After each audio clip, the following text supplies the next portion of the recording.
துர்கந்தர் 2 படம் ரிலீஸ் ஆனதுக்கப்புறம் ஒரு சில பேர் வந்து கருத்து சொல்லியிருக்காங்க. நிறைய பேர் நிறைய கருத்து சொல்கிறாங்கன்னு வச்சுக்கோ. லைக் முஸ்லீம்ஸ் மேலே ஒரு ஹேட் வருது, அது ரொம்ப வந்து பச்சையாக போட்டு காமிச்சிருக்காங்க. இன்னொன்று வந்து எனக்கு அந்த டிமானிட்டைசேஷன் விஷயம்லாம் வந்து அவங்க காட்டினது சுத்தமாக எனக்கு ஒர்க் ஆகலை. ஆனால் நம்மளுக்கெல்லாம் பிடிச்ச ஒரு டேரக்டர் யார், அமீர் தானே?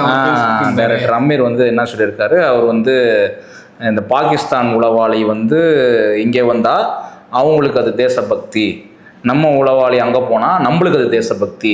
அப்போ தேசபக்தி எப்படி தான் ப்ரூஃப் பண்ணுறது? அங்கே போய் கஷ்டப்பட்டு அங்கேயே இருந்து அந்த தீவிரவாத குழுக்களோட இருந்து போராடி வந்து 20 ஆண்டு காலம் 10 ஆண்டு காலம் வாழ்ந்தார். அவர் யாருன்னா அவர் தேசபக்தர். இப்போ பாகிஸ்தான் உளவாளி நம்ம ஊருக்கு வந்தா என்ன பண்றான்? நம்மளுடைய மக்களை வந்து தான் டார்கெட் பண்றான். ஆமா. உதாரணத்துக்கு மெயினான உதாரணம் பார்த்தீங்கன்னா, நம்ம இந்த மும்பை தாஜ் ஹோட்டல்ல கண்ணாமலன்னு சுட்டாங்க.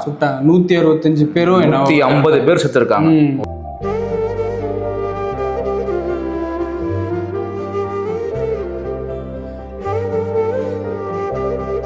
என்னன்னா அது ஒரு விஷயம் வந்து எனக்கு வந்து அது தப்பா என்னன்னு கூட தெரியல எனக்கு. இப்போ நாம இந்தியன் ஸ்பை வந்து அங்க பாகிஸ்தான்ல போயிருந்தாங்கன்னா எடுத்தவொன்னு அட்டாக்கோ அந்த மாதிரி இருக்காது. அவங்க ஒரு 5 to 10 வருஷம் அவங்க இருந்துட்டு அந்த ஒரு வேலையை பார்த்துட்டு தான். இல்ல, நம்ம உண்மையான உளவாளி வேலையாக தான் பார்க்க போறோம்.